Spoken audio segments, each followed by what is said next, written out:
And we are back on the road to glory. Finally reached the end of the road for the 2025-2026 season, with Indiana remaining as the last team standing. They lift their first national championship trophy and one of the most iconic sports stories of probably our lifetime. I would say the past 25 to 30 years, for sure, maybe even more than that, maybe of all time. What a great story. What a great game. What a great season it has been. I'm your host, Sean. I'm joined today by Steph and Haas. Fellas, welcome back.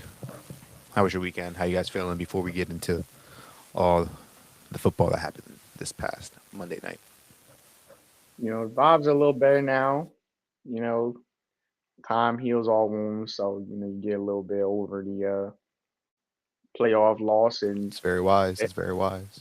it helps when your team is making some good moves in the portal, and got a lot of players returning for next year, so got to definitely have a positive outlook on the future, and yeah, it was just the Natty was a good game.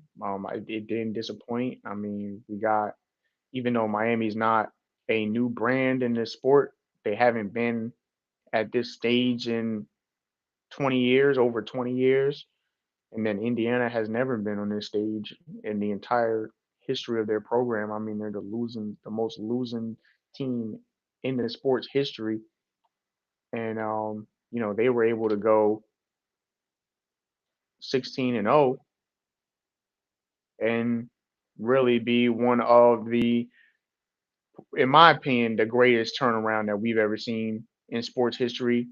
Um, and I'm sure you guys might have an opinion on that, but yeah, it's just crazy how the season comes and goes so fast too. Like it seems like Every we were year, just man. doing Every our year. preview. Yeah, we Right. were just doing our previews and thinking about how the season was gonna go and how things were gonna turn out and I'm glad that a lot of things, probably most of the things that we thought was gonna happen didn't happen. So definitely a It's lot to true. reflect on regarding this That's season, and true. I'm just, yeah, like I'm just excited for the future and what my team is doing, and I think where the sport is headed in general.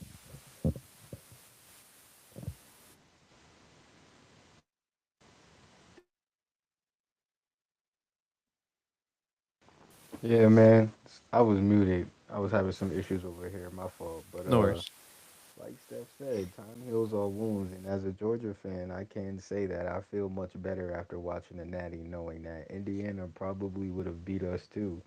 And I just feel like they were destined to go undefeated. And the way they put foots to Miami by really not even running a complex offense really just goes to show that they're a well coached team, and they don't make many mistakes. So when you don't make many mistakes, it's really almost impossible to beat a team like that. And I just felt much better knowing that we probably would have got walked down. So I'm feeling good, and congratulations to Indiana because I can't say that this was a fluke run. I think that Signetti is here to stay. I see a lot of people saying that because the roster was old. He kind of not cheated, but he kind of had a crazy advantage over everybody else, and that's just ridiculous to me because Carson Beck is in his 12th year, damn near, and Yeah, stopped going to class back in 2023. So I don't want to hear anything about Signetti having an old roster when the captain of Miami is old enough to do a lot of stuff. So I think Signetti's the truth. For sure. I mean, what a guy. From that iconic interview moment where he was like, "Google me, I win." What a moment that was. What a great coach he is. Just to like you said, Steph, to lead that turnaround from Indiana. I seen the stat where it was like, I think there's still 160 games, or even more than that, 180 something games under 500 as a program in their Jesus history. Christ. Yeah, I mean, they would have to go 16-0 like 10 times in a row to even be close to 500 as a program, uh, let alone being a winning program in history. So, like you mentioned, just to witness that and to win how he did, 16-0 undefeated, dominating a lot of teams. Obviously, wasn't complete and total domination throughout the whole entire season. They had their moments where they had to struggle. You look back throughout the Penn State game, the Oregon game was tough for them. The Ohio State game was tough. All that, but even the Natty. Um, but yeah, I just I don't know if we're ever going to see anything like it again in our lifetimes at least. And the craziest part is, Especially not this quick of a turnaround. I don't think yeah, I mean, of a program like that. We might see a program that maybe in the past was a certain level. You know, we might see like a Texas or something that was down and comes back, but we expect that from teams like that, right? We don't expect that from Indiana, you know. So that's to me why this is the best turnaround in sports history because when you compare it to other sports and pro sports, like pro sports are made for parity. yeah, You know what I'm saying? So they all have an equal opportunity to get players, and if you lose, it actually helps you in the future. Um, so you know, it's not like college football where losing does not get you a higher draft pick. So you know, when you look at what happens to teams that lose in college versus pro sports is completely different. I mean, you can send your program into oblivion if you lose enough. Um, and that's basically where Indiana was. I mean, just a few years ago, they spelled the name wrong on one of their jerseys. You know, I seen people bringing that back. I totally forgot about that. Yeah, Um, that was crazy. I couldn't believe that yeah, and had to confirm that was real because I have like a very vague memory of seeing that a few years ago. But once they yeah, brought it back recently and I seen it, hmm I'm like, okay, this is crazy. And it was one player, it wasn't the whole entire team. yeah. But It was one player, but that also still. I goes to mean, show why we need to take the names off the front chest. Shit it looks does. It ass. does look a little high schooly. I'm not gonna lie. ATL finally got them removed off their jerseys. They're getting new uniforms. I So think the only bullet team the that I think works. rocks it well is like Oklahoma. Yeah, like because they got nothing else on their uniforms but for Yeah, fun. yeah, yeah. I mean, 16-0. it's You gotta crazy. respect that. You They got beat to everybody on the schedule. That's in the something that Big I Ten. didn't. Yeah, like I didn't think that was necessarily gonna happen in the 12 team playoff era. I mean, the first year we had a two-loss national champion. Um, so I just figured, well, we gotta play so many games, 16, 17 games. Like there's probably gonna be a loss somewhere on the way for most of these teams, and then in year two, you know, we get an undefeated national champion. Um, I mean, because last year was Notre Dame undefeated the whole time, or they lost? They lose in a regular season. I don't even remember. Obviously, they lost the national championship, so it didn't happen. But I'm trying to remember if they Notre was Dame undefeated. lost. Did they lose to NIU last year? Oh yeah, they did. Yep. Yeah. How could I forget that? Yeah. So yeah, like even the two teams that played in it last year were not undefeated. So you know that to me just really speaks volumes of the type of coach that Signetti is and just the job that he's done at every program. When you look at everywhere he's been, going from IUP to Elon to JMU, like I mean, he wasn't lying when he said Google me, I win. I mean, No, and he wasn't. honestly, like just being an unbiased person, like if I was a recruit coming up, like that's the type of coach that I want to play for. You know what I'm saying? Like I don't really care about a lot of the other stuff and everything surrounding football and college football and everything like that. Like I just care about the game and how I can be the best player and how we're gonna win. You know what I'm saying? So if I see a coach say that's recruiting me, it's like, well, hey, like that's what I want to hear. I mean, I'm not playing this game to lose for sure. So, like this is the type of guy that I want to be around. I mean, you just look at how he's been. I seen there was even an old tweet from his daughter where she texted him about his first win at JMU and asked him if he was happy. He said no. I mean, this is just the mentality that a lot of people need. I mean, you see a lot of people they happy and smiling and go lucky about all kind of stuff that really isn't that important, and you wonder why certain teams and programs can never really rise up and win anything important. It's because you have people that don't have the right mindset, the right mentality leading your program, not focus on the right things. When you have a guy at the helm with the mentality of, listen, like it's cool to win these other games and everything like that, but we here to do something special. We're not here to play around and you know be messing around with these other teams. And you see that in the way they play. I mean, like you said, not every game was domination, right? But when you look at how they played against teams that they were clearly better than, they always blew them out, and it was never even close.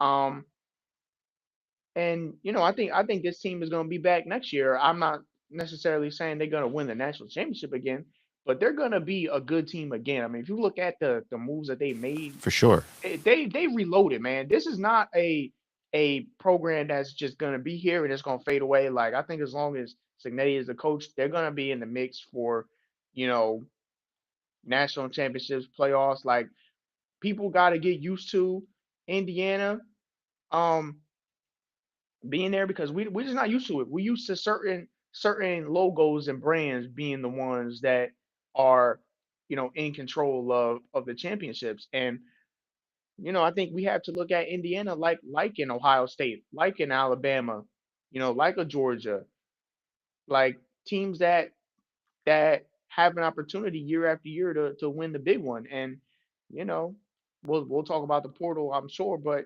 when you get Josh Hoover out the portal and Nick Marsh, like they're gonna be right back, man. Yeah, I definitely don't doubt it. They obviously their staff not only recruits well and identifies talent well, but they Right. develop that talent well. I mean, again, it's cliche. We all heard this stat over and over and over again, but they had what, like 7 4 stars, not a single 5 star. A Yeah. team full of 3 stars, a whole bunch of They're G5 gonna start players. getting them though. They're gonna start Oh, getting for them. sure, Watch. for sure. But that's why it's so scary because Yeah. as long as that coach and that coaching staff is there, now they're going to get higher ranked recruits and they're going to continue to develop. Indiana, like you mentioned, they're here to stay, and I'm glad we're spending some time talking about uh, Kurt Signetti as a coach because I've been seeing a lot of discourse and a lot of people on Twitter talking about like, oh, is he the best coach? I seen a tweet earlier about like ranking the Nick Saban coaching tree, and they had Kurt Signetti over Kirby Smart and Jimbo Fisher, Um, and I I'm think like, at the moment, yeah, what I are your would guys' thoughts say on that? Are you taking him over Kirby? I mean, Kirby is the undisputed king of college football for the past um 5 years. it's tough because right at the moment, I mean, obviously they just won the national championship. It's hard to go against Yeah, but them. Ryan Day But won last year, and no one thought Ryan Day was better than Kirby because he's not. well, yeah, I mean, but you also got to look at what happened during the season, right? Like Ryan Day also lost 2 games. They lost to a Michigan team they had no business losing to. He's also at Um, Ohio State. I mean, if Ohio yeah, State promoted their strength coach as the head coach, he would be expected to win the national championship. So that I doesn't mean, yeah, really it's like you know, Signetti being at Indiana and then just honestly possibly showing the new formula to win in today's game yeah. could be a whole new era. Like if that's the case, then he's definitely better than Kirby. But if he's not able to obviously get at least 9, 10 wins next season and show that he can continue to be a I'm top not three really mad Big at Ten either team. team, yeah, Like then Kirby, I'm Kirby, not Kirby ready is to that say guy, that. bro. Kirby for is that sure. guy. Like But I'm not still really. also has to prove that he can win the national championship in today's game with That is all the true. portals Like and stuff. Because when you look at his success, they were all players. You had a couple transfers, but they were all players that stayed and were at Georgia for 3 years, waited their turn to play, sat behind great players who did the same thing. So if he's not able to sustain that recipe and can't live off the players in the portal because he doesn't use receivers and no one's itching to go to Georgia because they don't have the most rich alum like these other universities, then there's a chance he could be phasing out of the game, but it could go Georgia's both broke. ways. I mean, they don't got Georgia the broke is same crazy. they don't got the same alum as these Now, Mark certain Cuban. schools. You know, I when I there's a found out, I'm like sorry to interrupt, but when I found out Mark Cuban is Indiana alum, I'm like, oh my god, that is crazy. Yeah, and and that's why that's a big reason why the Big Ten in general has been better than the SEC is because of the alumni base. A lot of them have rich alumni and they have larger alumni bases than you think. Like people was even saying that Indiana has the biggest living alumni base in the country or in the world. Like I'm like I didn't even know this many people went to Indiana. I'm like, do I need to go to Indiana? Like what? Like I don't know, because we from Jersey, so nobody that I was growing up around went to Indiana for college. So I didn't even know that this many people was going to Indiana, that school was that big, and that they had that many alumni to be one of the largest, and if not the largest living alumni base in the world. Like I just don't I never even knew that. So when you think about stuff like that, and then with the NIL era, but in regards to Kirby, like that is a valid take. Like he won, he did go back to back, but that was in the 4 team era where things were a little different. It wasn't the 12 team era. A lot of teams were kind of late to the NIL thing, not really willing to really do what it takes to win and get players, and the talent hadn't really spread out as much yet at that point. So it is interesting to see how things are shaking out. But at the end of the day, I mean, Kirby still won the SEC. Like he's not going anywhere.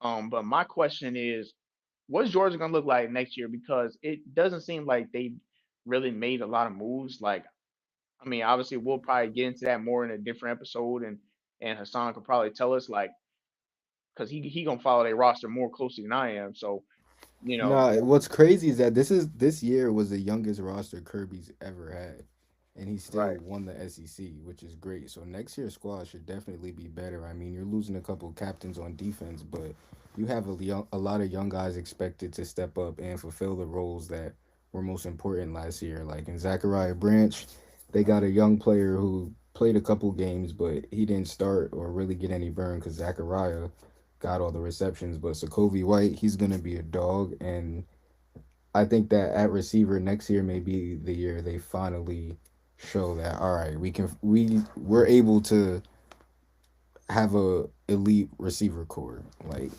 we can finally do that. I think that he's gonna be able to prove that next year because he's gotten flack for that really his entire career. Um, Even when Brock Bowers was there was still complaints when he would get nicked up that no one else could make plays outside McKenkie. So I think next year is going to be a big year to prove that on offense and on defense. Like I said, they're really young, so they're gonna be really good. You know, you got KJ Bolden coming back. He's the captain of that defense, young player, and the defensive line is what really Kirby should be looking to prove as well. So and the special teams will be the same. I mean, I expect Georgia to really be in the SEC chip again next year. That's got to be the standard at this point. Yeah, That's got to be the standard. And if they don't make the SEC chip, that'd be a disappointment. So I think that they'll be pretty good, if not better. But when it comes to yeah, those alumni and boosters, they don't have the same. They don't got the same bread as a lot of these universities. yeah. And especially when you look at what's going on in the SEC in general, I mean, Georgia should be right there again next year. And a lot of people, for some reason, like they don't they think from like a fan perspective and not really a business perspective, and they see like Delta and Pepsi, Coke, like companies like that, they think, oh, they're from Georgia. Those factories are in Georgia, like the headquarters and shit. So they think like they would endorse Georgia or provide NIL. But if any other SEC school known that Pepsi or Coke or any one of those large companies was supporting Georgia, they're just not gonna buy from them, and it's gonna mess their money up. So people have to understand that, like, when it comes to alum and boosters, it has to be an individual person that can donate that money. Like, it can't be a company. But Georgia does not have the money that people think they have, so it might be time to post Yeah, that Cash App. Steph over there pissing me off talking about some. Yeah, yeah, I get it. Like, no, you don't, bro. You're an Oregon fan, bro. We be talking about you, bro. He's talking about you over Sure, Jazz. Phil Knight. Yep. You don't get the struggles. Florida actually, we been pulling up a You little money got the Dave ourselves. Portnoy Go ahead. dude. You got Phil Knight. You got Mark Cuban. I mean, those are three of the top Yeah, five, Yo, and boosters. Mark Cuban said he's probably. not even the biggest donor. Ain't that crazy? Yeah, that is crazy. Actually, I think he's just started kind of getting hip with Indiana sports because they've been asshole for so Yeah, he long. a So bandwagon, he's a bro. He a bandwagon. I'm pretty sure bandwagon. he's a bandwagon. Yeah, Yeah. he a bandwagon. It's blatant bandwagoning from him. Like, first of all, as soon as NIL became legal, you should have been the first donor. Like, what are we talking about? If you was an Indiana football fan, if that's your school, you was supposed to be the first donor to freaking kickstart that thing. As soon as NIL became legal, what was that, 2020? You was supposed to bin fund their NIL. Like, why aren't we getting good players? Like, what is going on? Because they had a good coach. They had Kalen DeBoer just a few years ago. It wasn't that long ago. They had Kalen DeBoer. They had Michael Penix at quarterback. They should have been. There's no reason for Indiana to be a poverty program if this is your alum in the NIL era.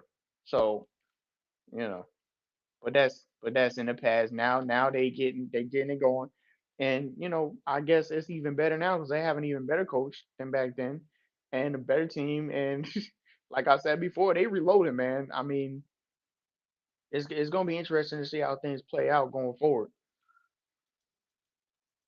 For sure. For sure. And we'll have plenty of time to talk about all the new roster constructions, all the movement in the portal.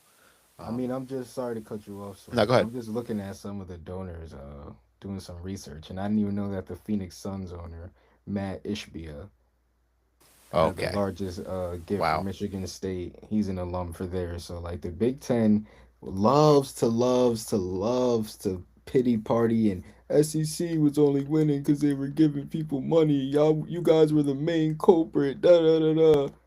They always want to say that, but they have the most money at the end of the day, and they play victim.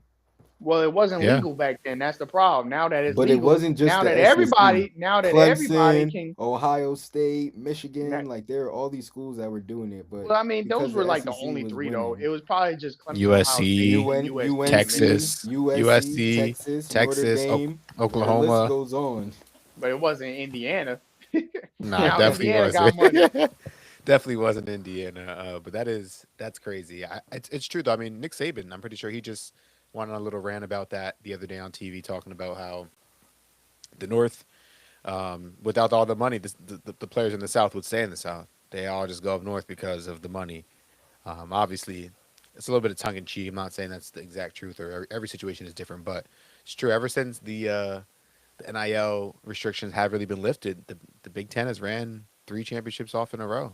Yeah, I mean the That's SEC hasn't typical. even made it to the championship. What's up with that, y'all? See, I We're gotta, getting I gotta washed. ask We're y'all. getting Yeah, I gotta washed. ask y'all what's going on, cause y'all two fans of SEC teams, I and mean, y'all the conference schedule hasn't is so even tough. been They in the have conference. they have us going to war with nukes, and they have y'all going to wars with little nine Northwestern and millimeters. Yeah, Rutgers. That don't even make sense, man. they got us. They're done at the end of the season. So when we come in So this contact is at this so point of the when a year, conference plays 8 games, their teams are done at the end of the season. Hey, I we got mean, a what do you 9 game think schedule Georgia would now. look like at the end of the season if they got to play Michigan State, Illinois, What you mean? What they would look Iowa? like? You get to play Mississippi State and Missouri and Kentucky. Those are way better prospects, brother. Oh my good, just stop, just stop, just stop. Kentucky, what are we talking about? Kentucky The has SEC is has It's had so ass. first round nasty. Kentucky's This had is so first round picks nasty. This is so probably nasty. half of the I last there decade. is This is truth to so it. There is nasty. truth Mizzou's because probably more had NFL. first and second round This is picks. so nasty. Mizzou's best player More is from freaking more than ULM. Illinois. Mizzou's Mizzou's best probably player is had a ULM transfer. Just Mizzou's stop best it. player just got off Ole the Miss field best in the player is a playoffs. D2 transfer.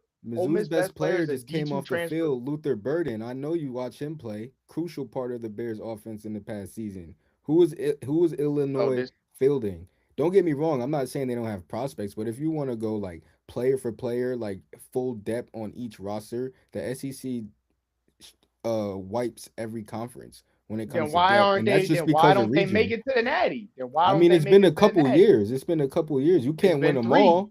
It's been I mean, three that y'all but haven't look even at been in it though. But y'all what's haven't the even been in it all-time though. record. What's the Don't worry, Y'all all-time Florida haven't about even record? to been in it Florida's though. about to get You one. you talking But about what? all time? I'm talking about right now. We It's not 3 years. arguing It for all hasn't even time. been 4 years. We're still in the same administration. Same administration. Hey man, y'all, it's about to be a different one Nah, I don't Yeah, think you're because so. right. y'all haven't won it since a different administration. I don't think so. Listen, this is a win your conference type of night, man. I'm not Hmm. gonna deal with any of the shenanigans when it comes to playing the victim when you have the most expensive donors. So we know what's really going on here. The information is public. It didn't used to be public back in the day, but now we can Google this stuff and find out who's really cutting these checks, and we know where they're going. Hey The man, Big Ten. and that's why they winning. I don't know what to tell you. They're rich as fuck. But I'm in not the gonna lie. past, it was the SEC, even though these same people were alive and were either Yeah, part of the because they weren't university cutting or checks back alum. then. They weren't cutting checks. Yeah, they were. I They mean, They real weren't just talk. cutting The weren't checks. only winning. real talk. The only SEC schools that got Big Ten money are Texas and Texas A&M. So you admitting that y'all broke? Get your I money up, mean, not your funny up, man. yeah, a little bit Broke. I don't know about broke. I'd say frugal. frugal. Yeah, Yeah. Uh-huh. I don't know Frugal is about crazy. broke, you know. that's a great word, Haas. I agree. Frugal is I agree. crazy. All right, let's. This is supposed to be the national championship recap episode. We don't worry. We will talk a little bit about the game, but this is the beauty about I this. mean, Michael Irvin, where were you at? You got You that belt. saw. You saw. I think it was Pond's dad was with the Yeah. belt to the jersey. That shit had me crying. But Dual yeah, man, belt. where were you out? Because this was not a good night for Yeah. Miami. They had a couple good quarters, good They half, had I should opportunity, say. man. The second half I thought they played well, but didn't play a complete game. Were shut out in the first half. Super slow start. Yeah. Offense really couldn't find a rhythm. I mean, Carson Beck literally had 60 yards until I think like under 4 minutes in the third quarter. Um, that's just not going to cut. And obviously, Indiana wasn't really moving the ball that much better, to be quite fair. But they took advantage of the opportunities that they were given. Miami missed out on countless opportunities throughout the entire game, and then obviously in the fourth quarter, um, we were all waiting for that Carson Beck turnover. I mean, I seen like 3 or 4 different viral tweets of people like, "Yeah, Carson Beck's gonna throw a pick here." I mean, that was so obvious. He Yeah, this is your delivered. boy, Haas. So what did you think? I mean, classic Carshawn game. Yeah, literally. Anybody who watched Georgia football knows that he had one in him. And I'm not gonna lie, I talked to a couple people, current players, former players, and I think the receiver is just as guilty as Carson Beck on that play specifically.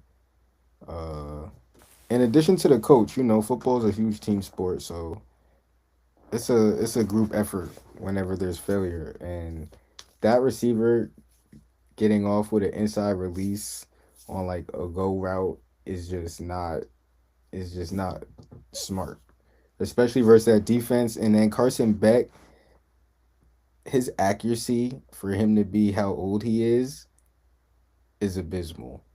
I mean, I mean, he's he I think it not was an has that to NFL be injury. quarterback. I think it was an He's not injury. an NFL quarterback. He was he hurt. has After to that hurt, his he arm has to wasn't the be same. gambling on top of getting all the money he's getting. Did he get four Like, mil last year, something like that? I couldn't tell you, but I mean, this guy's not going to class, so it's like I mean, when they did start when they did start What to is let he him open it doing? up. He should be the greatest quarterback in college. He spent 3 years at Georgia and is back in his hometown with the nicest cars in the state of Florida, and he doesn't have to go to class. He should have like no time but to be great and work on being the best quarterback in the league. I mean, there's no excuse. And I'm kind of disappointed because he's supposed to be like one of those dual athletes, like baseball player, football players. So to see him not be able to complete some of these deep balls is really, really disappointing and alarming for GMs if you're looking to Yeah, grab a he's guy not an like NFL Carson Beck quarterback. and Yeah. Shout out He's to not an Fernando NFL Mendoza quarterback. though. That is an NFL quarterback. Yeah. What a moment. What a play. Tebow esque scoring that touchdown there on that four. Yeah, it definitely was. And the 15 too. And then after the game, he was talking about how he talked to him on the phone before the game. That's exactly who he reminded me of. It would look like a young Tim Of Tebow out course. there. I think that's a great comp for Fernando Mendoza. What a play. What a moment. In his hometown too, where he grew Yeah, I up mean the story of right how down the he wanted streets. to walk on to Miami, and Miami didn't Right. even give him a They walk didn't on even want spot. him.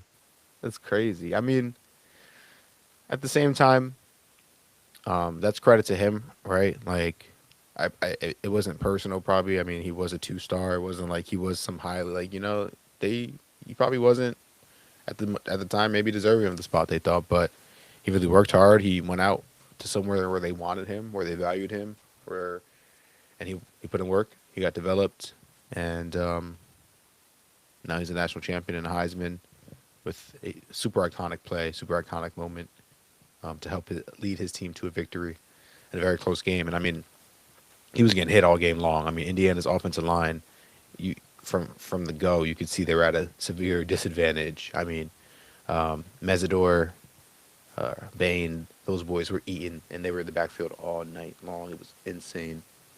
Um, you got production from Fletcher and Tony from Miami, so Miami did give them their best shot, and got to got to tip my cap to the Hurricanes based on the run that they've made so far. But yeah, I I think this Yeah. game kind of went as expected. Again, I was a little bit thought Miami had a chance to cover, but felt confident that Indiana was going to win it the whole time. Yeah, man, and Miami actually, Indiana actually made more mistakes than they usually do. I mean, that roughing the passer, um, the drop pass by Surratt, like in other games, that stuff Yeah, just that doesn't was really happen. that was a bad So drop. for that to happen in the national championship of all games, like, um, it really gave Miami an opportunity to win the game. But I think the story of Miami is just the offense, right? Like, the big thing about them was, oh, their O line is so big, but I mean they couldn't really block Indiana's guys that well, and we know Indiana has a smaller D line, right? So um it was really interesting to see this play out. I mean, Miami, they did break some good runs, but I mean, to me it wasn't really enough to be able to win this game. I mean, you needed more from the quarterback. They really, that's to me, that's really the story. Yeah, I think it's I think when you're in a game like that, you need the quarterback to be able to throw to open up the run. I mean, because nobody's been able to run on Indiana all year. It is what it is. yeah, I agree, and I think it's funny you say that because when you're watching the game, I think the eye test you're right. But when you look at the stats too, it's crazy because Miami actually outgained Indiana in total yards that game. A lot of it was on Carson Beck in the fourth quarter. He ended the game with 232 passing yards. Again, I mentioned he had 60 under 4 minutes in the third quarter, which means he threw for what 180 yards in the fourth quarter almost, Yeah, or in the last 20 minutes of the game, he threw for almost 200 yards. yeah. So I mean, Um, that's really Mario Cristobal game management once again. yeah, I mean, I don't think he blew any dumb timeouts or anything like that, but it's just the game management. It's you're just trying to run into a brick wall for the whole first half, and it resulted in 0 points. If Yeah, you get a touchdown or even a field goal in the first half, the game is completely different. And then to me, the one play that really won the game I was the mean the block block punt. punt for When sure. you get Yeah, a special teams special teams. touchdown, that just completely flips the game on his head, man. I mean, and I remember seeing some stat. It's like if you block a punt during a football game, it's like an 80% chance that that team wins the game, something like that. So you just can't allow something like that to happen. And Yeah, yeah, that's I stolen think points. that's really what it was. I was like, oh, once they blocked that punt, I'm like, yeah, they won the game. Yeah, I think another key stat that really um, went in Indiana's favor is time of possession. I mean, Indiana dominated time of possession, 36 minutes to Yep. 23 minutes. I mean, they had the ball 13 more minutes longer than Miami. And again, when you look at Miami stats, I mean, they average 5.2 yards per rush.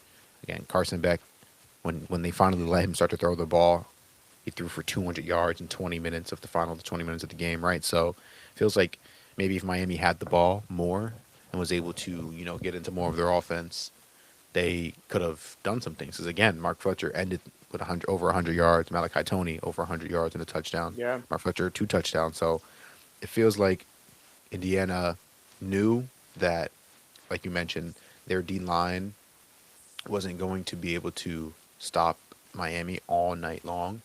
So to help them and keep them just keep them off the field so that when Indiana's defense is on the field, they're fresh, they're explosive, and they can make plays in those situations. And I think that was a perfect display of complementary football, and that's exactly how you win national championships. Every single phase of the game helps out the other phase.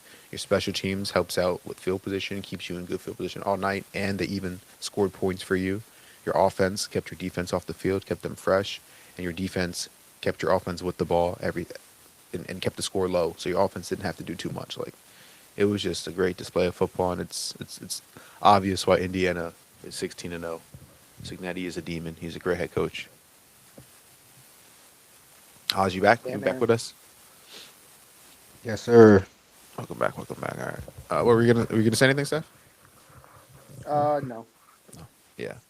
Um, yeah. That was an exciting game. I mean, the fact that it even came down to the final drive, um, while the interception obviously wasn't what Miami wanted, it was still a super, I think, dope way. I remember last time Miami lost in the Natty.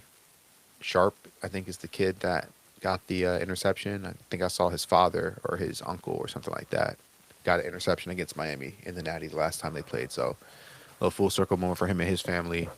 Seemed like a lot of storylines were were going on in this game, but yeah, successful hate watch for me keeps the most recent national championship in the state of Florida with Florida State currently, but you know, Florida still has a chance to get one.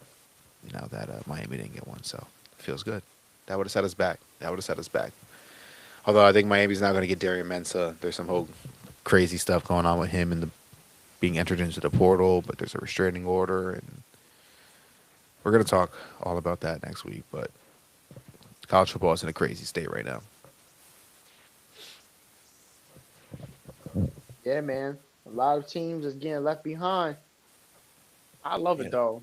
If you not trying to pony up, then you could get left. It is what it is. It's a different era. People ain't just winning off names and logos anymore.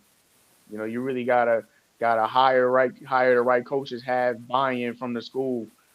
It takes a lot to be a good program, and you're seeing what happens when certain teams want to drop the ball. They want to be lazy. They don't want to put enough resources. I mean, this is what happens. So, you know, I think, just going forward, a lot of people are probably going to be hopefully trying to learn a lesson from this and understanding like, look, nobody cares about your logo. Nobody cares about what you did 30 years ago. They care about what's going on right now, especially when you think about the age of these recruits, right? When you're recruiting guys that are, you start recruiting guys when they're 15 years old. People don't realize. I don't think people realize it from fans how young that is. Like a 15-year-old now, doesn't even remember like Notre Dame's national championship appearance in what was it, 2010 or 11? They don't care about that, man. You can't be sitting here talking about something that happened before these people was born, talking about something that happened in the BCS era. None of these kids remember that. You know what I'm saying? So, it really is a different era. And I remember even seeing Josh Pate talk about this, like, the SEC, a lot of times he was saying that they would do a lot of hiring people's friends when it came to assembling coaching staff, and Oh instead yeah, of just hiring the best coach for the Billy job, Napier. and that a lot of the Big Ten would just be hiring the best coach that they could get. And that's a big reason why, when you combine that with the NIL, that the Big Ten is pulling away. And it makes sense because it's like, look, you can't just be hiring your friends when it comes to this stuff, man, because the people that are really doing the best are going to pass you up. It is what it is. Um, people aren't waiting around, for something to happen. They're gonna go out and get it. You know, when you're trying to have a good old boy club, it's not gonna work in this day and age in football. The good old boy club is not gonna work. Um, you really gotta do the best you can. You gotta get the best players, and you also gotta get the best coaches. Because it's cool. It's cool if your head coach is that guy, but it takes more than that. And that's something that I think is overlooked about Indiana as well, is their staff. They obviously have good position coaches, good coordinators, because yeah, Signetti is that guy, but he also has a great team around him, and he has the resources at the school to be able to get the players that he wants. So it's really just everybody having that buy-in. That's what you need, and you're not seeing that at a lot of teams where you might expect that to be. You might see a lot of loud fans on social media from a certain fan base, but if it isn't coming from the actual team and who's inside the building, it don't really matter. All right, it's interesting that you are running with this narrative though, Steph, I mean, because he's only running Yeah. with it because he's in a conference where but that he like could represent and hasn't won for his own favorite team, which but is a no, nasty, such a What nasty, narrative? nasty let's talk theory. about this. Let's talk about this That because the like let's What Big Ten is narrative? so much more dominant than the yeah, SEC, right. like it's been The a Big Ten has 5 year made run. well, they've won three national championships in a row, and the SEC has not been in a And national then when you say championship the all-time Yeah. record, it's like who cares about all time when all time because isn't that's No, not 100 the years point. ago. Because the All point is time not can be about the all last 10 time. years. let's No, talk all about just time this means year. the whole history of the sport. Yeah, Right, but I'm all Let's time. saying talk about even just if No we one, this say no year. the one last said that 10 that years, wasn't the most dominant all because time. what's going to Yeah, happen next year when the SEC team wins and you go, well, the last 3 out of 4 years was a Big and Ten team. I'm This not is gonna all say that's going anything. to I'm gonna happen. say I'm gonna say congratulations to that team that wins if that's what happens. But I'm talking about right now. You can't deny Okay. that it's a different thing that's happening that hasn't been happening. All For right, all sure. right, real That's When why quick. I you look said the at same thing the about 14 playoff era, yeah, the SEC dominated. Nobody is saying that they didn't, and a lot of that was because of Alabama and then Georgia at the tail end. but in You terms of look at the just rest of being the better teams, like like there's weeks where the better team loses. Like the better team that day may have won, but overall, there are weeks where a team is just significantly better than their opponent.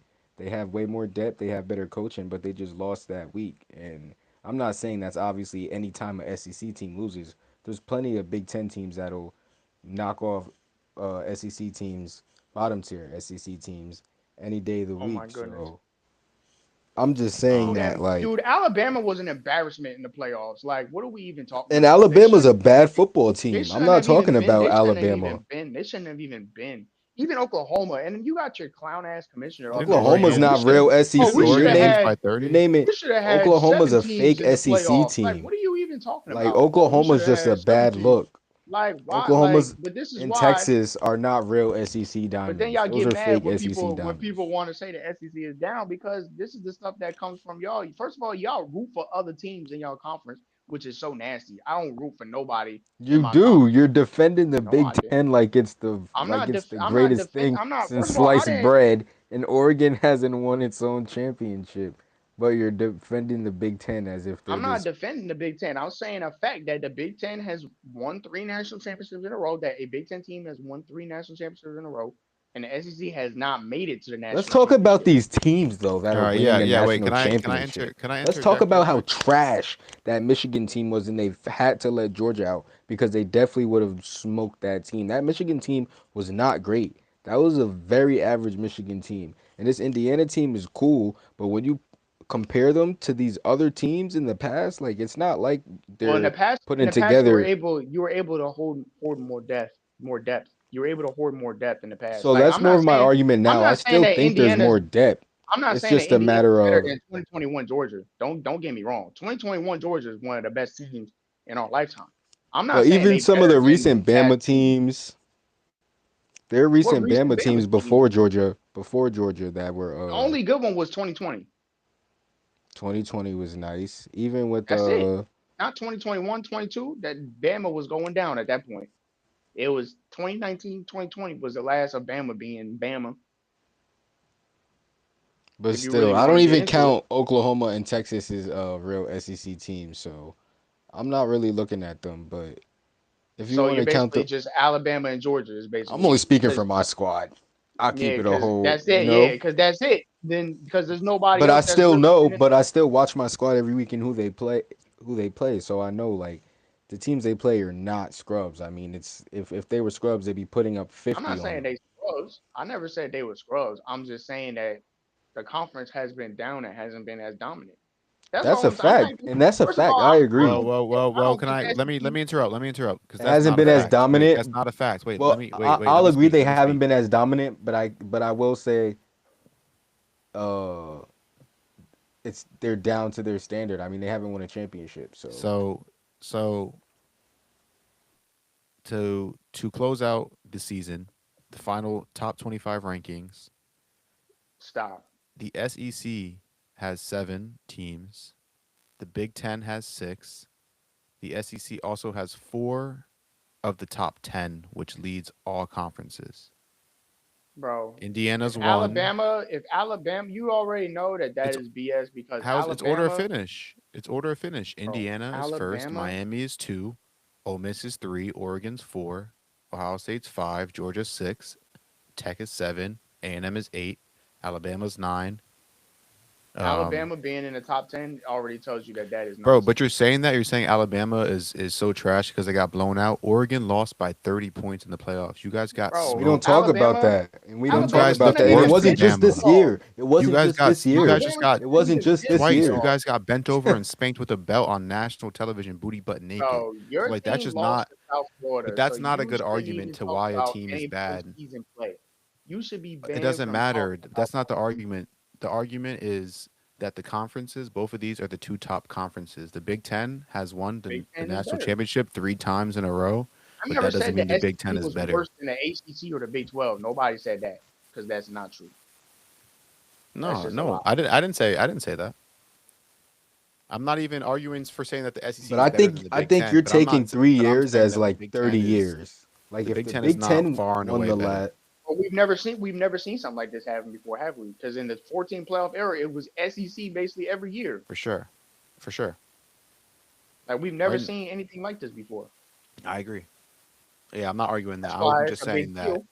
if you look at the playoffs and you look at the actual teams that are good, I mean, it's pretty even. Ole Miss was in the top, Miami was in the top, and you Oregon can't was in the forget top, about these Indiana teams. was in the Like they top. may not be winning national championships, but when you got first and second round, and don't get me wrong, the Big Ten has just as great a amount of picks. Obviously, the SEC is gonna have more, but you got important skill impact players getting taken consistently at quarterback and good, well, not so well, honestly, yeah, more so quarterback these past years than ever in the SEC. I mean, Ole Miss This has a year, quarterback. y'all was bad at The quarterback. Big 12 finished with 5 teams in the top 25. I think they're pretty underrated to be honest. I think they're kind of lapping um, Bro, the ACC is the so bad. ACC. The The ACC is ACC horrible, is but I think the Big so 12 is bad. I actually mean, Duke won the league. Like, what are we even yeah, talking about? yeah. First of all, Duke won the league, and then you think of, and then with their whole schedule nonsense, where some teams play 9 and some teams play 8 games next year. I mean, that conference that conference isn't even going to exist in like 2035.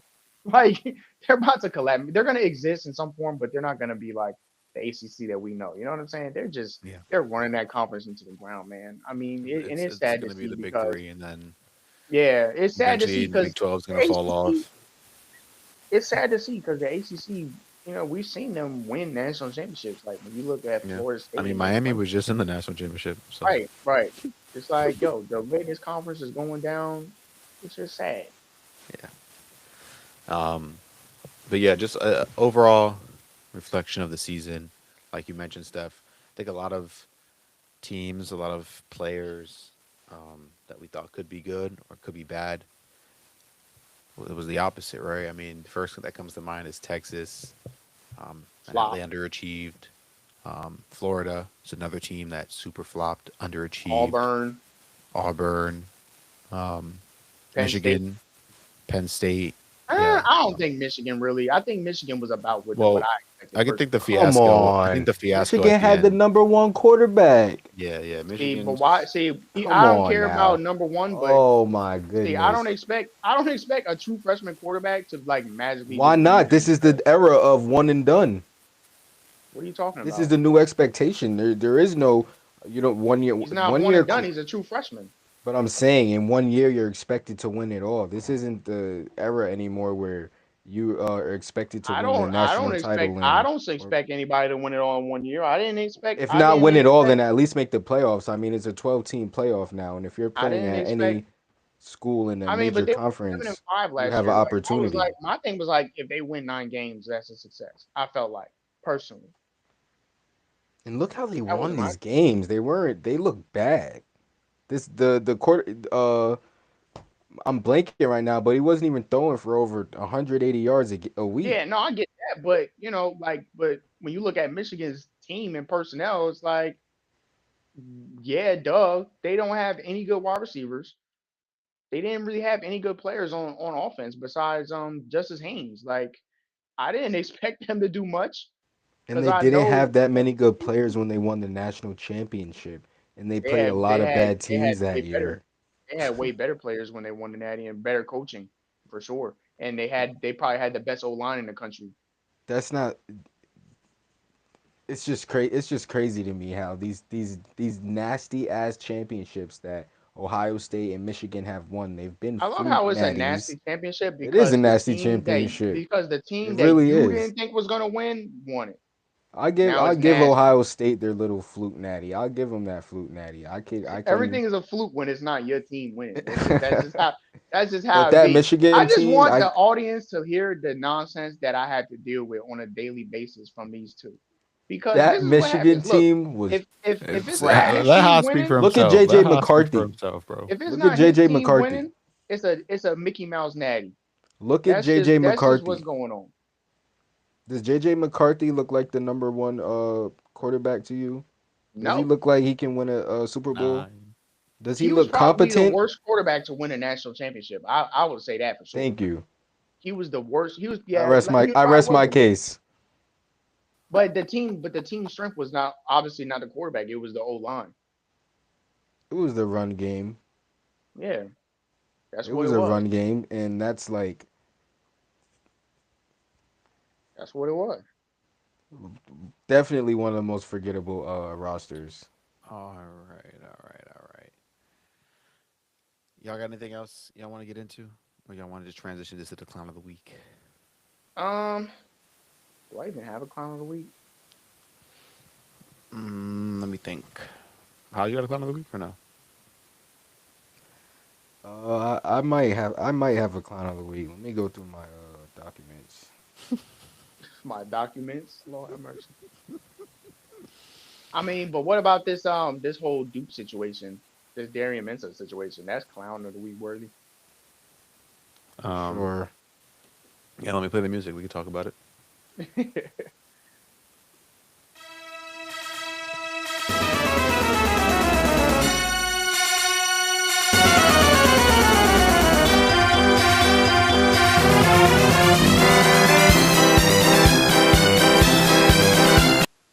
All right, it's everybody's favorite segment. It is time for Clown of the Week. And like Steph, you mentioned we could just kind of preface this with the Darian Mensah situation. Haas, whenever you figure out who your clown of the week is, we can uh, let you rock as well. But yeah, this whole it's not even just him, right? It's he's not the only one. He's not the first one for this kind of case to happen with Xavier Lucas last year with Miami. Who else is going through something similar like this right now? I think it's somebody. I just can't think. I know Trinidad Chambliss is suing the NCAA to try to get another year. So it's just a mess right now. Obviously, that's been the whole drawback on this situation. I think this era has been highly beneficial for players, university coaches alike, obviously, because a lot more money has began to fluctuate into the sport, which obviously benefits the people that are involved with the sport, which is good. But at the same time, obviously, the NCAA doesn't really have as much power as they maybe once had. And so it has kind of led to a lot of confusion, a lot of question marks. I'm not going to sit here and say anybody is right or wrong because I believe that people should be able to do, what they feel is the best for themselves at the end of the day. But at the same time, I think in real life, if you sign a contract somewhere, you can't just bail on the contract. Same with Damon Williams. I think that was the situation I was trying to think of. Like, if you sign the dotted line with pen, with ink, then that contract is that contract. And it cannot be void unless in the contract there is a specific way it could be void, or unless the person that you are in that contract with rips it up.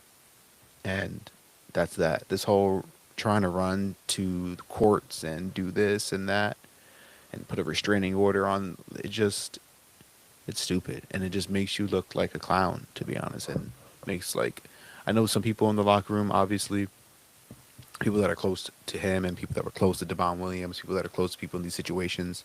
Obviously, some of them might not take it super personal, might understand that business is business, but especially at the quarterback position, you're supposed to be a leader in the locker room. You're supposed to command a certain level of respect. You're supposed to set a certain standard and example. And I think this does the exact opposite of it.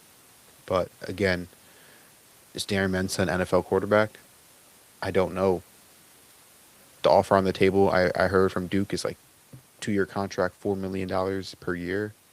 I'm pretty sure Miami will pay him $8 million a year if that's what he'll do. And why would you not do that if that's your chance to make $16 million for you and your family playing college Yeah. football when you might not ever have a chance to play in the NFL, right?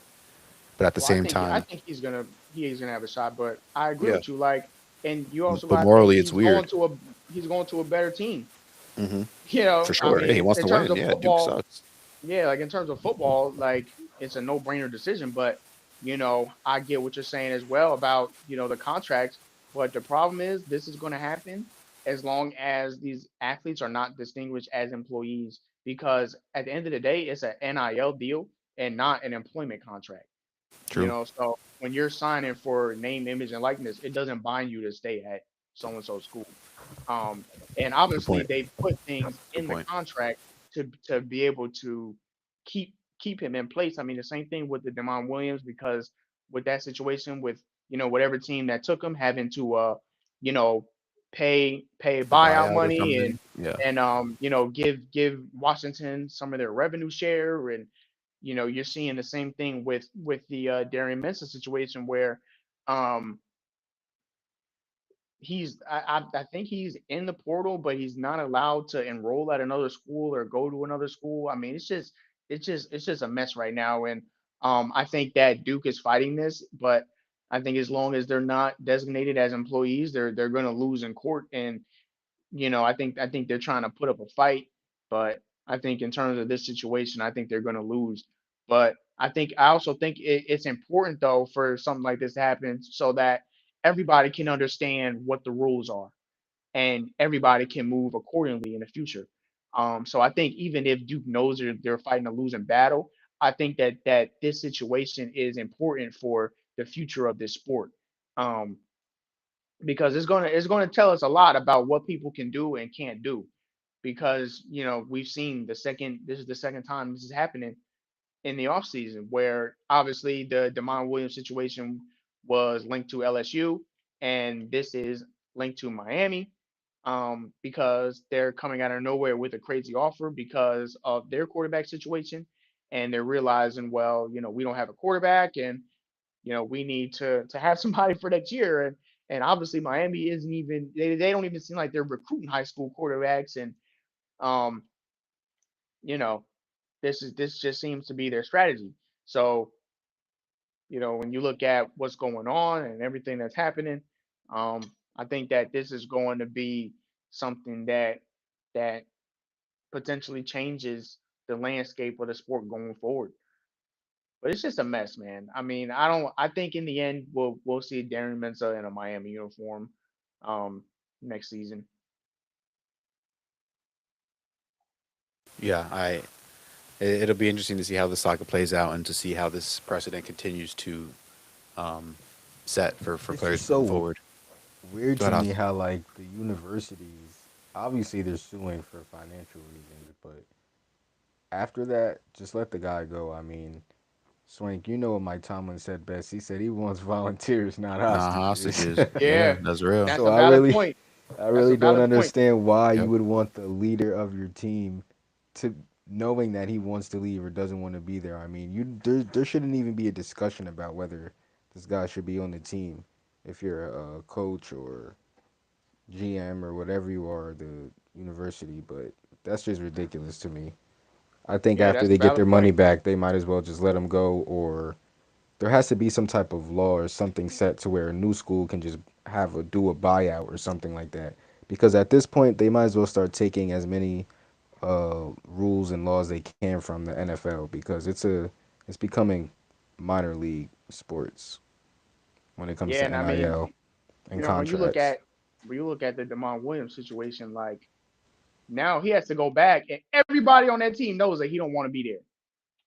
Yeah, come on. I mean, How motivating is that? yeah, like how are you supposed to operate now? I mean, and but this is just the type of clown program that Washington is because their coach doesn't even want to be there. Their coach's wife don't want to be there. So I mean, this is a guy that was trying to get literally any other job all this time. He was linked to Florida, to UCLA. Every time a job opens, Jed Fish is linked to it. So it only makes sense why his quarterback would be doing the same thing to just out of the blue try to take an offer from another team. But now he has to go back, and now his whole team is looking at him crazy, like, oh, you didn't want him to be here with us. So how are we supposed to play now? How can I trust you to be my quarterback if we know that you wanted to go somewhere else? After, mind you, this was after signing the NIL deal to return, and he announced that he was leaving during the funeral of another Washington athlete. Like, yo, this is crazy. But, in regards to the Darian Manson situation, it's the same thing. It's like if he were to return to Duke, everybody knows that he don't want to be there. So how are you supposed to play? And you know what? I don't even feel bad for Duke because they ran Malik Murphy off after 1 year, and now their quarterback is leaving after 1 year. You thought you was gonna have him again? Well, guess what? He's leaving. So I don't really feel bad because this goes both ways at the end of the day. We hear about players getting forced into the portal and things like that. So, I really don't feel bad for any of these teams because it goes both ways. That's the side they never want to tell you. They never want to tell you, oh, what coaches are forcing guys into the portal every year. So when a guy leaves, I don't feel bad for that team. It is what it is. My team never lost a starter to the portal. A lot of teams can't say that. If you run your program in a good way and your players are happy and people want to be there, you don't have situations like this. It is what it is. You don't hear stuff like this happening from the teams that are winning at a high level. You hear about this from places where they aren't. That's just the reality of what's going on. Agreed. I do have a clown of the week though, All right. and I actually want to know y'all opinion about this. This whole Josh Allen situation with the media and things like that. I mean, yo, the guy just can't get it done in the playoffs. So why are we acting like the man is Jesus reincarnated, man? I mean, you hear the stuff that Rex Ryan was saying. Oh my God, the best quarterback in the world. This is like when first of all, when you start saying somebody is the best in the world, that's just ridiculous. Like, like the way they talk I about this mean, man, let's like, be real. Let's be go real. ahead, man. They're Go ahead, playing man. an American sport in America, and these are the best players in the world, and he's one of the highest paid at his position. Therefore, he technically is one of the best players in the world. And if you don't want to be technical, we can't act like he's not one of the best quarterbacks in the world. I mean, Josh Allen gets paid all that money for a reason. He's Zero Super definitely Bowl one of the rings. best quarterbacks in the world. Physically, he's one of the best quarterbacks in the world. I don't know about resume wise. That's obviously debatable because he does not have much success in the postseason. But I think that he just gets way too much grace.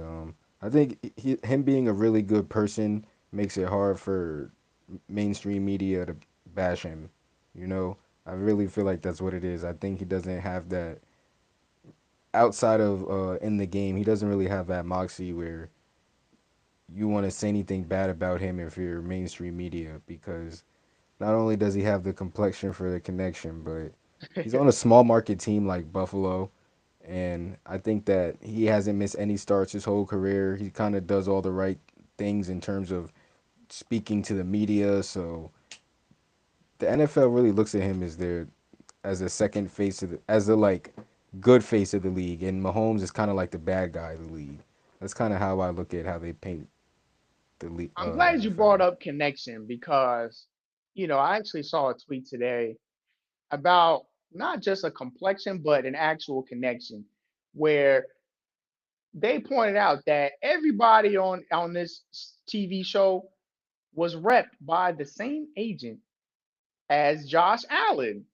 And like it just really puts you in perspective of like, oh, this is the type of stuff That's that's going crazy. on. So like you really have these agents. I mean, this is and you see this in college football as well with the coaches contracts and even the players NIL and things like that, right? Um these agents are very powerful people in this sport, especially when you have these people basically having a monopoly. They rep a lot of people, who are within these companies and things like that. They so they can get them to sit up there and say nothing bad about a player that they represent. So they all basically in cahoots, you know, trying to help each other out, saying, okay, well, we're not going to say anything bad about this guy because we all got the same agent. We all want him to get money because it helps him. It indirectly helps us because if he gets more money with this agent, and then the agent can say, "Well, I got this guy all this money," and then that works with the agent getting more clients, and then it's just a snowball effect. He gets the clients more money, then he gets more clients, and so on and so forth. So I really it really boggles my mind too, especially seeing former players sit up there and coddle a grown man that lost a playoff game. That was his fault. I mean, that one fumble was so egregious. Like the one fumble, he basically just threw the ball backwards. Like That's this how is that's I know you don't watch two more NFL than college football, but that's prime Josh Allen for you. I mean, he's gonna like have one of those funky ass turnovers, and that's this is just an part of who he NFL is. quarterback. I just don't understand it. Like how does an NFL quarterback have a play that horrible, but y'all want to sit up there and say he's the greatest? Like, no, he's not. No, he's not. I mean, people wanted to give Peyton Manning all the hell because of his regular season. He was good in the regular season, but almost could never get it done in the postseason. Peyton Manning still got two Super Bowl wins. And Peyton Manning to me actually is who they think Josh Allen is. Like Peyton Manning won two Super Bowls. Peyton Manning never did no dumb mistakes like that. Like his whole career. Like you can't be a top quarterback like that and have what was it, four turnovers, five turnovers in a playoff game? Like what are we Yeah, talking I about agree, right especially when you're talking about a quarterback. I mean, it'd be different if we were talking about a receiver like Tyreek and one of his flaws was drops. But if you're a quarterback and one of your main flaws is turning the ball over, I mean, I feel like you're not even, like you said, worthy or nominated for best in the world, just because that's a position where you really have to be Yo, so cerebral, yo, and like aware. some So fumbles are gonna happen, bro. Like if you carry the ball enough, a fumble is gonna happen, right? But that one fumble where the ball goes back like 20 yards, like you just weren't like, why are you holding the yeah, ball I like seen your Shady hand? McCoy defending him, saying he didn't see the guy running behind him. Come on, Shady. No, he got It's hit from 20. the front in the one. Pause. But like The one where the he one, threw it behind him, it looks like the he was like trying to spin, and then the guy behind him hit it. No, we might be talking about different ones because there was one that I saw where it was like he was just running and no one and he it was like around the first down marker, but he doesn't even try to cover up the ball at all, and it's just a defender in front of him that tackles him regular, but because he was holding the ball so loose, he just fumbled it, and it's like how like I just it's don't like when you understand. scramble too far up in the game and you got to scramble Yeah, now, so you literally, that's can't literally tuck what the he did. ball. Literally, what he did was like a Madden or CFB video game fumble. It's funny you say CFB video game because my clown of the week is actually gonna go to a entity more so than a person, and that's EA Sports. Clown EA company. Sports EA Sports is gonna be my clown of the week, possibly my clown of the season, maybe clown of the year. Uh, I follow them on a couple of social media platforms, and I haven't seen any leaks or hints to Malachi Tony being on the next cover of the game. Because if Ryan Williams was featured on the first game, they have no choice but to put Malachi Tony on this next cover. I It should mean, be Dante Moore. no, the hell it shouldn't. No, the If you hell look, it shouldn't. if you look at Malachi Tony's season, mind you, this is a true freshman. I think he's what, 18 years old. This man went for Yep. 1,200 yards, over 100 receptions, 109 to be exact, with 10 touchdowns. Just to give Beast. you an idea, Ryan Williams had one great play against Georgia, and he had 48 catches, not even a rack, 865 yards, and 8 touchdowns. So if he's able to get on the game, I better see something soon from EA Sports saying we will be Yeah. donating all funds to Malachi Tony in his I'm not mad at it. hometown I'm not mad at it. this Yo, upcoming the dude should game. be a senior in high school and having a season like that. I mean, Come on, bro. that's I just mean, crazy. anybody who watched the national championship, I won't even speak on what he did earlier in the season because I just gave you the numbers. But anyone who watched the national championship to see, like you said, someone who should be a senior in high school rise to that level under those lights and play at that level. And he's a tough kid too. You watch him take a bruising in the national championship and just keep getting back up. I mean, that kid is special. That kid is special, and I think that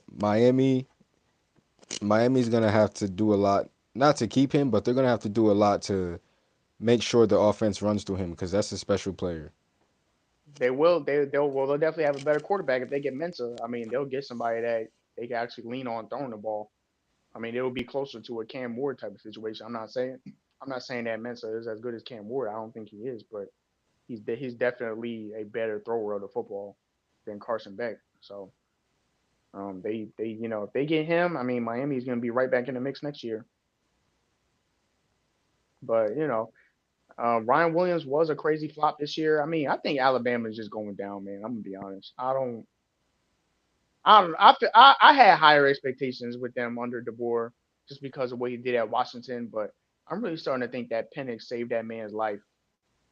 Like the Drewski meme, we changed his life. We Yeah. changed this broke Wiggins' life. Yeah. I mean, possibly. I mean, DeBoer, that buyout is gonna hit. That buyout might put Bama in the mud for the rest of our lives. Hey, I love it though. If there's one team that I want to see just completely fall off the face of the earth is Alabama. I mean, those fans have had enough. They've had enough. You know, when you have a run like Saban that's never gonna be repeated, Can y'all you could go down a imagine little bit. if like Alabama passed the torch to Indiana and Oh like my lord. the next this upcoming generation remembers this crimson and white, I I mean, it know, is right? the another new random ass crimson, state, right? Like That would Alabama's be like a crazy. random state. Indiana, another and we random grow up state. telling our kids Indiana used to be Alabama. That'd Right. be something. I mean, thankfully, like let me be careful how I word this, right? But Kurt Signetti is like 60 something or 70 something. So like He's he ain't 64.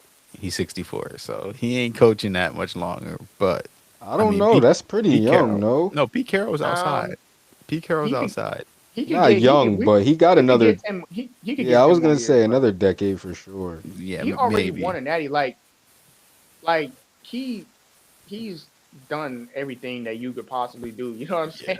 Yeah. Yeah.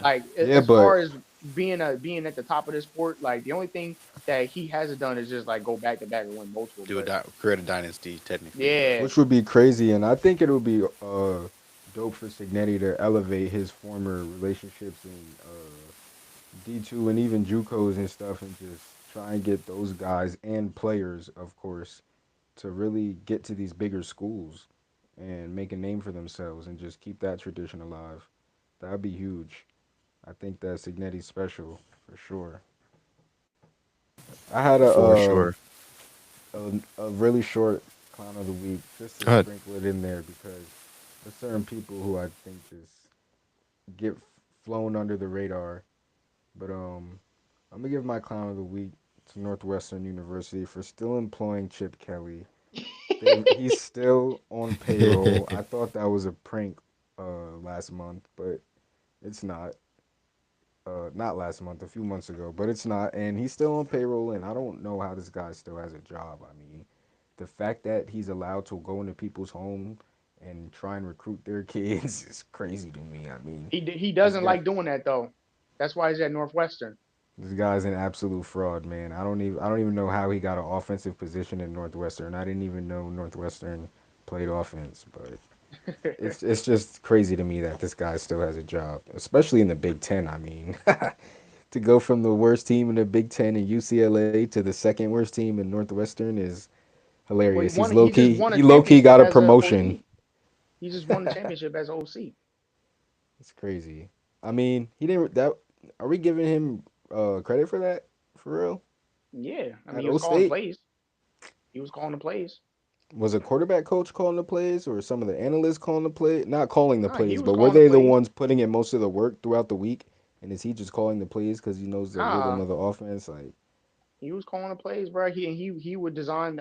I'm pretty sure it was collaborative between him and Ryan Day, but he definitely was the main person behind the run game. like Obviously, Ryan Day I know he's Ryan in Day is Will going to Howard's be headset, pass game. but I don't know. I just think he's a troll and fool, and I can't believe he still has a job. So just gotta throw some shade at Chip Kelly That because is he's a just a bum. weird situation. Like I don't understand what's going on over there.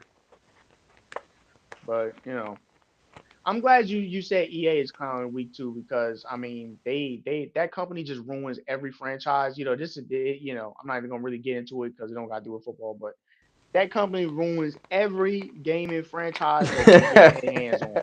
Need for Speed, Star Wars, you name it. I mean everything they do, it's just it goes bad. So EA, I'm tired of them.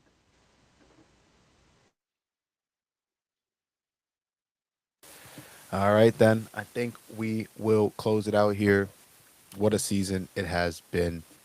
Um, it's been fun bringing you guys a new episode, sometimes two episodes every single week since the beginning of the season back in August. It's been a blast. We're not going anywhere. Some episode, it may slow down a little bit. Might not be dropping every single week for some of the off season, but once spring football gets back, we'll have a lot more to talk about.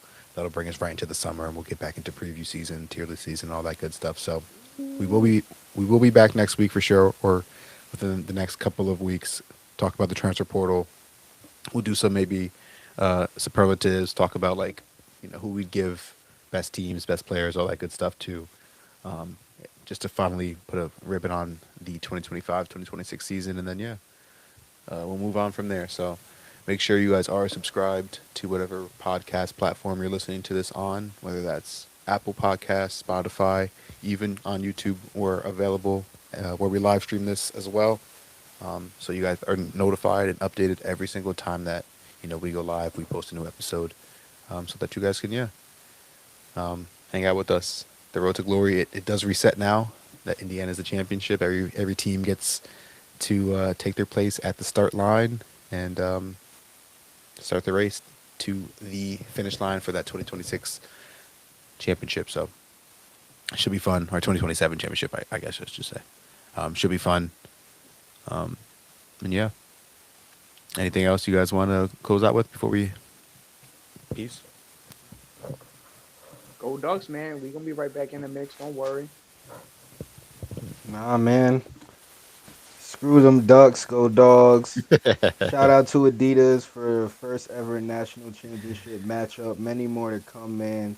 You know Adidas got a Washington lot won. of haters out there. You know things fell out with Kanye, but The Phil Adidas Knight, patches were Phil nice. Knight, lock in, twin. Fight back, twin. All right, we'll Ain't catch you guys Georgia a next Nike time. school? Yeah, but Yeah. Georgia might go jump man. It's still Nike. Joining the dark side. Jump man, Yeah, jump that's man, jump man. That boy's out there. we're trying to manifest that. Y'all trying to Like copy that. Florida? That's nasty. They are sons. They've been copying Florida all we little do. bro. They've been trying to take our swag. Florida's we right. really gonna little bro. we were gonna give some Florida's golf big, bro. courses to Mike, have him endorse the football team, get some recruits, get Georgia basketball going, get Anthony Edwards to get Georgia hooping. basketball going. They're hooping this year. Him, Mike Blanco, and the boys. Oh man, Salute. don't get me started on that guy. He's, those podcasts have been deleted from the internet. Yeah, we can't talk about that live. We gotta go. We'll catch you guys next time. Peace.